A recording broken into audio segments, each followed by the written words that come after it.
Hello, hi everyone. My name's George. I'm George Luke. I was a friend of Mike's for many years, fellow music journalist. I'm sorry I can't be with you in person tonight. Now, I first met Mike late one night at the Crossrhythms Festival. It was a very brief meeting. I think we pretty much just said hello and, oh, you're Mike, you're George. Yeah, I've read your stuff in Crossrhythms, or so have I, that sort of thing. Very brief. Um, it wasn't until the noughties when I started going to Nashville for Gospel Music Week, the Dove Awards, GMA, that Mike and I really got to spend proper time together. The closest equivalent to GMA week that we had would be the Gospel Grand Summit. We used to take place in, well, it took place in different towns. It took place in Liverpool once, in Birmingham, in London a few times. And Mike and I kind of became this double act who would put on workshops at which we would talk upcoming artists through the whole process of presenting yourself to the media, everything from writing a press release, writing a bio, to sending music in, all that kind of thing.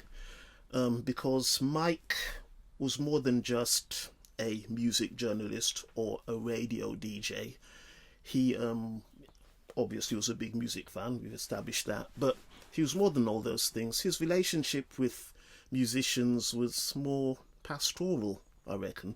He cared about them beyond the music. Yes, he wanted them to get the music to the next level, and he was honest, and if that meant telling some big name Nashville CCM artist that that new album you've released that's had all the hype really isn't all that, he'd do it.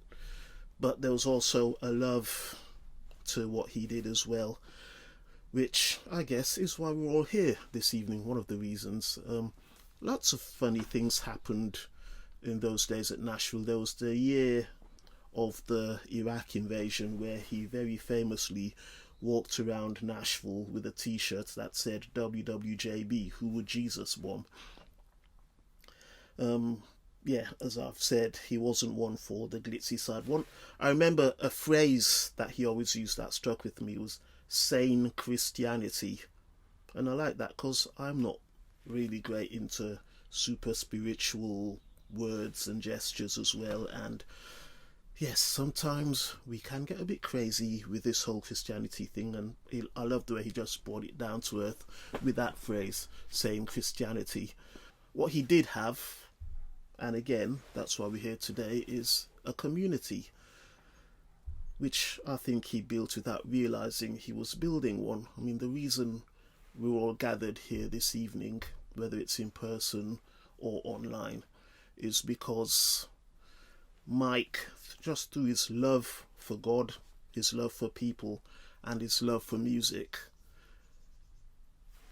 built organically this community of people. And I'll miss him very much, we all will, but I just hope that all of us whose paths have crossed as a result of Mike's work, people who he's brought together directly or indirectly, and that includes everyone watching this right now, that friendships will grow out of that, that we'll all stay in touch with each other, that friendships and relationships will grow as a result of us all having been brought together by Mike. So, Mike, here's to you, and here's to all of you watching.